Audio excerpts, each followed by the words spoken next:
A los anunciantes y participantes de este programa nos interesan los argentinos y el futuro.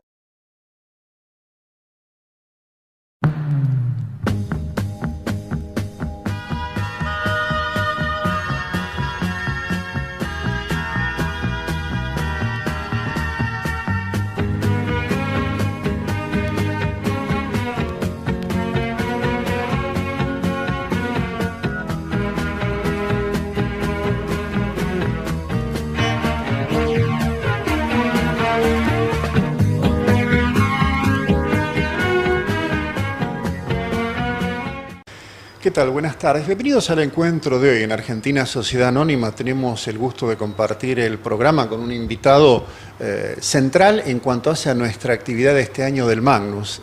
Pablo Breciartúa es el subsecretario de Recursos Hídricos de la Nación y como ustedes han visto en nuestro programa anterior con el presidente de la Academia Nacional de Ingeniería, nuestro Magnus este año va a tener 5 obras dedicadas, entre otros, al tema hidráulico sobre las 11. Nos referimos al aliviador Maldonado, al plan Riachuelo, a Yacyretá, a la hidrovía y al plan maestro del Salado.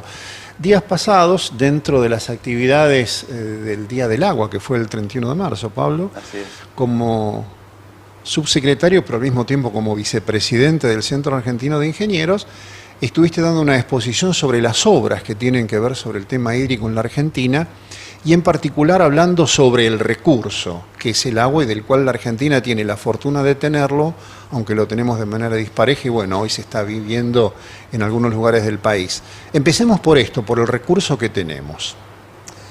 Bueno, efectivamente el agua, digamos, es un recurso estratégico, es el recurso estratégico. Como a veces se dice, el planeta Tierra debería llamarse el planeta agua. Si vemos nuestro planeta desde el espacio, el 70% de la superficie del planeta está cubierta por agua. Y además eso no es una casualidad. El agua, como sabemos, es H2O y el hidrógeno es el primer elemento de la tabla periódica porque es el elemento más abundante en el universo. Y el agua es la fuente de la vida. Ahora, sin embargo, una característica clave del agua es que es finita. Nosotros no podemos producir agua, nadie puede producir agua. Hay una determinada cantidad de agua, de hecho cada tanto surgen hipótesis respecto de si hay o no, o si hubo o no agua en otros planetas, como por ejemplo Marte, que hasta ahora son hipótesis de trabajo, pero lo concreto a tener presente es que la cantidad de agua en el mundo es una, está dada, es un número, y dentro de esa cantidad de agua, mucho más restrictivo es el hecho de considerar cuánta de esa agua sujeta de ser agua dulce, es decir, agua potable o potabilizable con costos que sean competitivos. Cuando vamos a ese número es menos del 3% de esa cantidad de agua. Y si hacemos la cuenta de cuánto de ese 3% es accesible económicamente, es decir, está agua en las napas o en los cuerpos de agua que están cercanos a las ciudades, nos quedamos con menos del 1%. De manera que el agua no solo es un recurso estratégico, sino que es un recurso escaso en muchos sentidos para producir. Cuando uno hace análisis que se viene haciendo hace muchos años respecto de cómo hacer un uso inteligente del agua, surgen algunas realidades que son más significativas de lo que pensamos. Por ejemplo, cuando uno piensa qué es lo que la Argentina como una potencia productora de alimentos le vende al mundo, lo primero es que le vende el trabajo que lleva a producir los alimentos. Pero si vemos a dónde van nuestros alimentos, que en los últimos años han ido en una escala importante a Asia, al sudeste asiático, que ha sido el continente que se ha desarrollado más rápidamente en los últimos años, como sabemos, la pregunta de por qué Asia le compra a la Argentina proteína verde, como puede ser la soja, tiene una respuesta que gira alrededor del agua. Si pensamos en China, China hoy tiene la capacidad económica de invertir, tiene conocimiento. China hoy tiene universidades importantes, tiene ingenieros, tiene una universidad que está entre las 50 mejores del mundo. ¿Por qué China necesita comprarle a la Argentina soja, por ejemplo? La realidad es que le compra soja a la Argentina porque China no tiene suficiente agua. Es decir, que lo que le está comprando a la Argentina, una forma de ver Le ¿Por qué compra la agua. Argentina le vende a China? En alguna medida la Argentina, cuando pone los granos de soja en los barcos, lo que está poniendo son pequeños paquetitos de agua con valor agregado, pero al fin y al cabo pequeños paquetes de agua que hacen un balance comercial entre los países. Un concepto que está de eso es el concepto del agua virtual, es decir, cuánta agua necesitan los productos. Y cuando uno hace la relación de cuánta agua uno necesita para producir 1 kilo de carne, se da cuenta que necesita 4 o 5.000 kilos de agua para producir 1 kilo de carne. Y más alta todavía es la relación cuando uno quiere producir plástico o productos industriales. Entonces, es también muy interesante pensar cómo se ordenan los países en términos de su desarrollo en función de cómo consumen el agua. Una forma de saber si un país es desarrollado es viendo en qué proporción consume agua. Los países en vías de desarrollo como el nuestro, el primer rubro de consumo de agua es la agricultura. El segundo rubro es el uso municipal o el uso humano, de consumo humano, y el tercero es el uso industrial. Los países avanzados de ingresos medios altos en el mundo, el primer rubro de consumo de agua es la industria. Es decir, son países que utilizan el agua en mayor proporción para la industria, en segundo término lo utilizan en general para la producción de alimentos y en tercer término para el consumo humano.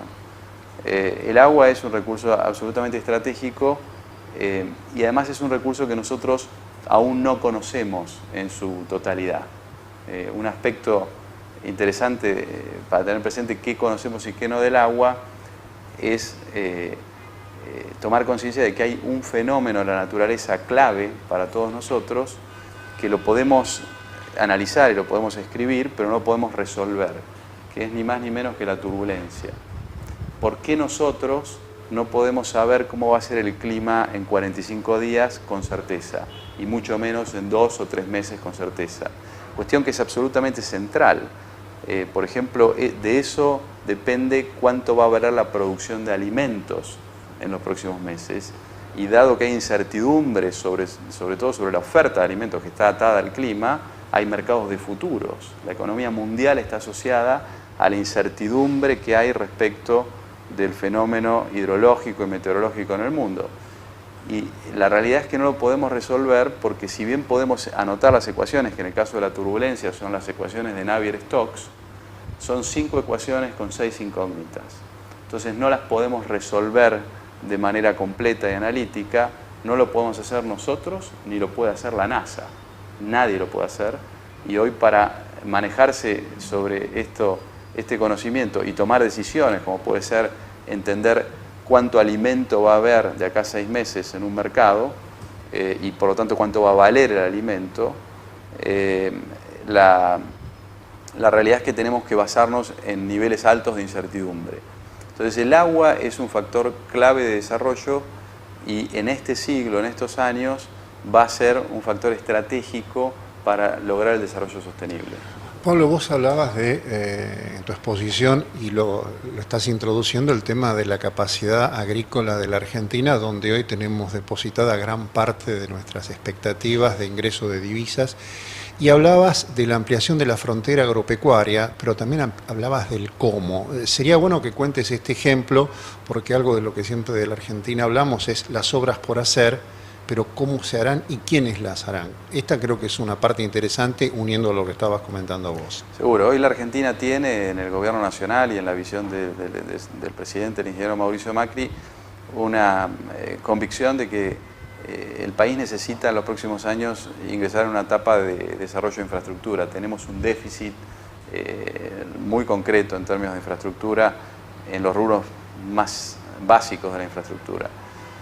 En el caso del agua, ahora me voy a concentrar en la pregunta, pero si nos detuviéramos en el agua y el saneamiento, la Argentina tiene un gran atraso. Hoy más de 20 millones de argentinos no tienen cloacas. Luego vamos a hablar de eso. Ahora quería hablar del tema de la frontera agropecuaria. Siendo la frontera agropecuaria, que es uno de los puntos que están contemplados en la política de gobierno dentro del Plan Nacional del Agua, la Argentina tiene, fruto de la extensión que tenemos y la disponibilidad de los recursos, todavía un gran potencial de desarrollo agropecuario que ha sido estimado en algunos trabajos, por ejemplo uno en el cual ha participado el gobierno argentino y la FAO, en el orden de las 5 millones de hectáreas. Es decir, que hay 5 millones de hectáreas en el país que pueden ser llevadas a la producción, sujeto de que se desarrollen un conjunto de obras básicas que en general son de 3 tipos. Por un lado están las obras hidráulicas que hagan que esa tierra reciba el agua, sobre todo el agua complementaria que necesita para producir bajo riego. Y en segundo término que tenga el acceso logístico, que tenga caminos, y en tercer término que tenga energía, que tenga electricidad. Entonces, lo que hemos hecho hasta ahora, en un programa que además recientemente, luego de varios meses, hace 3 semanas, se ha creado, está publicado en el boletín oficial del gobierno como un nuevo programa, que es el nuevo programa, el programa de nuevas áreas de riego de la Argentina, es firmar con los gobernadores. Hubo 17 provincias, 17 gobernadores que decidieron participar de este programa, 49 áreas en base a una selección multicriterio, que son áreas que tienen el potencial de ser incorporadas a la producción. Estas 49 áreas suman aproximadamente 950.000 hectáreas, un poco menos de 1 millón de hectáreas iniciales. Y también hemos en paralelo desarrollado un esquema de cómo ponerlas en producción. Uno de los desafíos en el desarrollo de infraestructura de la Argentina es aumentar el nivel de inversión, justamente. La Argentina hoy está poniendo en marcha un gran plan de infraestructura que se basa sobre todo en inversión del Tesoro y de los bancos multilaterales. Pero progresivamente tiene que darle lugar y crear esquemas que permitan al mercado, tanto nacional como internacional, participar en inversiones de mediano a largo plazo como es la infraestructura. Para eso el formato que hemos creado es la creación de corporaciones de desarrollo. Aquí estamos en este momento reunidos en mi oficina y si miramos por la ventana que tenemos aquí a mi derecha vamos a ver la Corporación Puerto Madero. Y de eso estamos hablando. La Corporación Puerto Madero, que comenzó a principios de los años 90, es uno de los casos, tal vez el más concreto, de éxito de participación público-privada que tiene nuestro país. Es una corporación que está conformada como una sociedad anónima sin fines de lucro que logró poner en valor y desarrollar, en este caso, un predio, que es el predio de la Corporación Puerto Madero. Para estas áreas de expansión hemos ideado un esquema similar. Crear estas corporaciones a largo plazo, a 99 años, que tienen un esquema de gobierno en el cual participa el gobierno nacional, el gobierno provincial que corresponda y los dueños de la tierra, y que esa corporación domina, tiene la posibilidad de hacer operaciones y la principal es crear un fideicomiso. Y ese fideicomiso es el que va a recibir la inversión que se logre desde el mercado y va a recibir los flujos de valor para repagar esa inversión, que están dados en principio por 3 flujos principales, que son tierra. Los dueños de la tierra ceden parte de su tierra a este fideicomiso y una vez que esa tierra adquiere el nuevo valor, se puede revender para pagar la infraestructura que se realiza, y también un impuesto por improductividad para aquellos que tengan tierras en estas áreas que aún no son productivas y no decidan ingresar a la corporación, tengan un incentivo para hacerlo, y también el canon por el uso del agua una vez que se completan las obras que permiten tener agua. Entonces estas corporaciones lo que van a hacer es contratar un desarrollador, van a hacer un concurso hacia el mercado y ofrecer condiciones que implican un conjunto de obras que se hacen en un primer periodo de gracia, que está estimado en 4 años. Esas obras son las obras públicas por fuera de las fincas productivas, que logran que esas fincas productivas tengan agua, energía y conectividad en términos de logística para producir, y luego repagan esas obras en base a estos 3 flujos de ingreso que recién mencioné. Este esquema, que así como yo lo digo puede aún ofrecer algunas dudas, es un esquema extremadamente simple que a mí me gusta compararlo con la primera ley del ferrocarril que tuvo la Argentina, que no fue muy distinta de lo que aquí estamos diciendo. Los ferrocarriles en la Argentina se hicieron capturando o atrayendo inversión, que en ese caso fue extranjera, principalmente británica, y el esquema fue que la inversión venga, que tomen el riesgo de desarrollar los corredores, las vías, las estaciones, y el repago de esa inversión fue en un periodo largo de concesión, dado por dos flujos principales. Uno fue la tierra al costado de la vía. En la primera ley se le ofrecía una legua de tierra al costado de la vía a aquel que tomaba el contrato, digamos, el proyecto de desarrollar las vías, y luego, por supuesto, el negocio derivado de las cargas que se mueven en la nueva vía que se construye. El esquema de las corporaciones de desarrollo que la Argentina va a probar en base a este nuevo programa que hemos creado es muy similar a ese planteo. Sin embargo, no se queda en eso. Si este planteo tiene éxito, estas corporaciones de desarrollo van a poder ofrecerle a ese territorio en el cual tienen la capacidad legal de operar, que estamos hablando en algunos casos de más de 100.000 hectáreas, en algunos casos de 50.000 hectáreas, le van a poder ofrecer todo otro tipo de operación y de negocio que vuelva más rentable la producción de esa área. Por ejemplo, pueden tener, gracias a este desarrollador que le ofrezca a la corporación, una representación en un mercado de destino común, me refiero. Toda esta área una representación. Pueden tener, además, alguna inversión en conjunto. Por ejemplo, para encadenarse en la cadena de valor hacia adelante, podría la corporación ser el agente que es sujeto de crédito para invertir en frigoríficos, por ejemplo. O pueden tener un acuerdo de venta de lo producido y de una tasa preferencial con un puerto. Es decir, que se transforman en un organismo que ofrece un nivel de escala y de economías externas importantes y que progresivamente puede desarrollar negocios que sumen valor agregado al negocio inicial, que está dado por construir la infraestructura que cambia el valor inicial de la tierra y permite la producción. Pablo, hacemos acá la pausa, vamos a quienes acompañan nuestra línea editorial y seguimos abordando algunos de los temas que tienen que ver con la Argentina, el agua y el agua como una herramienta para el crecimiento. Argentina Sociedad Anónima, un programa de complementaciones y no de controversias, es patrocinado por ADE, una empresa que habla su mismo idioma con las respuestas que usted necesita, con sus divisiones Medicina, Física Nuclear, Industrial e Investigación. Sensortec, la sinergia del compromiso con los programas que el Estado Nacional ha puesto en vigencia en la Argentina, proveedor de industrias y sectores estratégicos. Conuar FAE, una empresa argentina que exporta tecnología a los mercados más exigentes. Municipalidad del Partido de Olavarría, estamos cerca. ENSI, empresa neuquina de servicios de ingeniería, una empresa argentina produciendo agua pesada de la más alta calidad internacional. Instituto de Radioterapia Fundación Marie Curie, ofrece la más alta tecnología en radiocirugía esterotática del país, garantizando eficacia, calidad y seguridad. Arte Zamora, galería de arte, ambientaciones, muebles, www.artezamora.com.ar.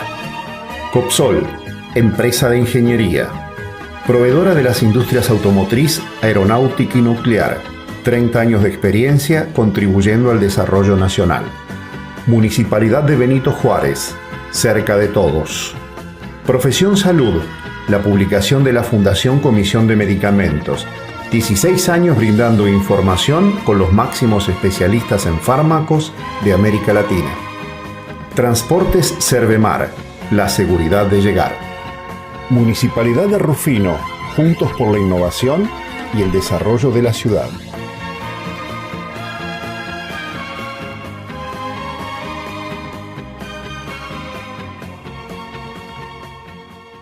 Pablo, otro de los temas centrales, vos lo empezaste a mencionar, es el tema de agua y cloacas que está llevando adelante AISA y se están llevando adelante en otros lugares, Bariloche, etc.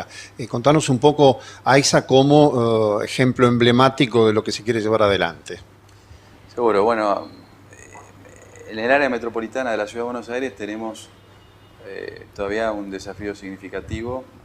Está estimado en algunos millones de personas que no tienen cloacas y otros millones de personas que aún no tienen agua de red. Lo que hemos hecho hasta ahora dentro del Plan Nacional del Agua han sido algunas decisiones de fondo que hoy ya son políticas públicas en marcha.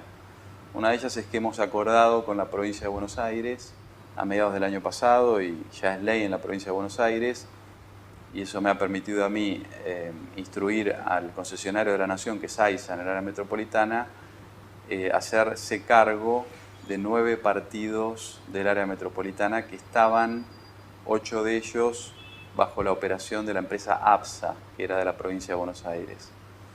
Esos 9 partidos hemos comenzado a tomarlos a fin del año pasado, ya hemos tomado 6 de ellos, vamos a tomar 2 más en las próximas semanas, y el último va a ser el partido de Pilar, que por definición del propio partido de Pilar se va a incorporar a la concesión en el 2018. Esta incorporación va a llevar a que AISA tenga o pase de un mercado que tenía de unas 10 millones de personas a un mercado potencial de unas 15 millones de personas. Transformándola en una empresa, depende cómo lo midamos, la tercera o la cuarta más grande del mundo en términos de una empresa de agua y saneamiento en una sola ciudad.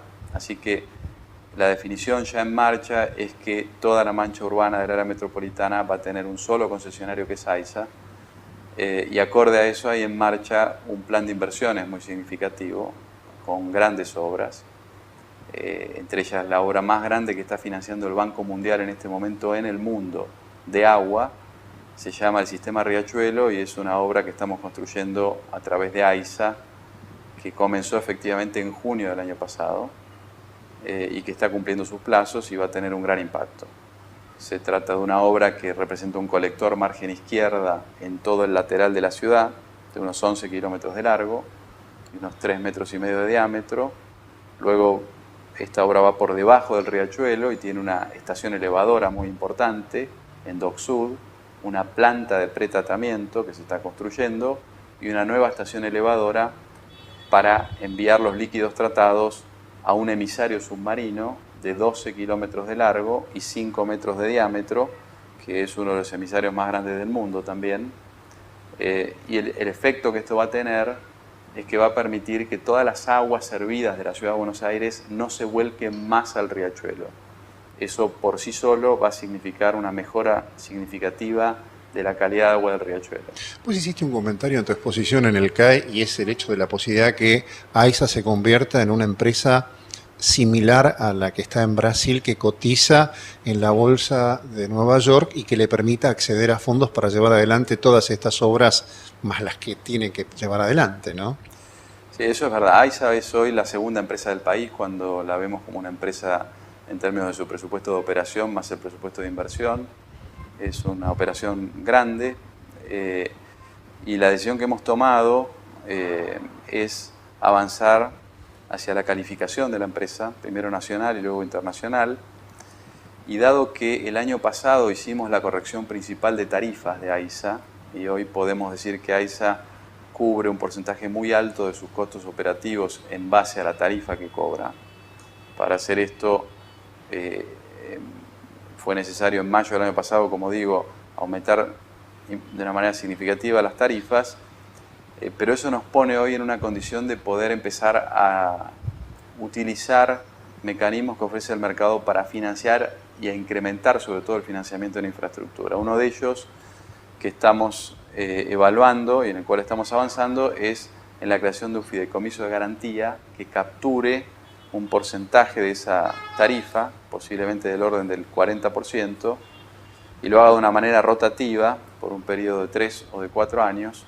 Y ese fideicomiso puede, por un lado, vender obligaciones negociables para financiar obras de infraestructura, pero también puede dar garantía a contratos de participación público-privada. Pablo, como cierre, últimos 3 minutos, el tema de las inundaciones, el plan del salado, algo que de lo cual ya hablaba Meguino, o sea que tenés un precedente importante en la historia. ¿Cómo se puede solucionar esto? ¿Cómo se va a solucionar esto? Bueno, uno de los otros 4 ejes del Plan del Agua es adaptar el territorio de la Argentina al clima y sobre todo al cambio climático. La Argentina no es un emisor importante de gases de efecto invernadero, emitimos menos del 1%, pero sí tenemos un territorio que es muy sensible al clima y al cambio climático. En algunas estimaciones, hasta 2 puntos del PBI de la Argentina pueden ser algunos años impactados de manera negativa por el cambio climático. Para eso ya hemos avanzado con varias licitaciones importantes. Por un lado hemos hecho la primera licitación del Salado, el primer tramo del Salado, es un tramo de 1.700 millones de pesos que va a estar comenzando en las próximas semanas. Por otro lado, hemos avanzado en una negociación con el Banco Mundial que se acaba de aprobar recientemente por 375 millones de dólares más para poder avanzar en un segundo tramo de la canalización del Salado. Esta es una acción conjunta con el gobierno de la provincia de Buenos Aires. También hemos licitado, en este momento está en licitación, una obra emblemática en la zona centro del país, que es el Canal San Antonio. Es una canalización de 160 kilómetros de largo que hace el límite entre la provincia de Córdoba y de Santa Fe, con un impacto en unas 500.000 hectáreas, más o menos medio millón de hectáreas que se ven afectadas por los excesos hídricos, y esa obra, que es una inversión de 800 millones de pesos, también la financia el Gobierno Nacional. Pablo, te agradecemos. Indudablemente este tema, hablando de agua, es inagotable, pero queríamos dejar planteado algunas de las políticas que se están llevando adelante en este sentido, y bueno, sabiendo que 5 de las 11 obras del siglo XXI tienen que ver con tu área, seguramente nos volveremos a ver, y agradecerte, bueno, este tiempo y el hecho de poder comentarle a ustedes que forman parte de nuestra audiencia y que algunos tienen que ver estrictamente con estos temas, que aquello que decimos cada semana, que una Argentina mejor es posible, en este campo lo podemos mostrar. Gracias por la compañía de hoy, gracias por tu gentileza y nos vemos en próximas emisiones. Muy amables.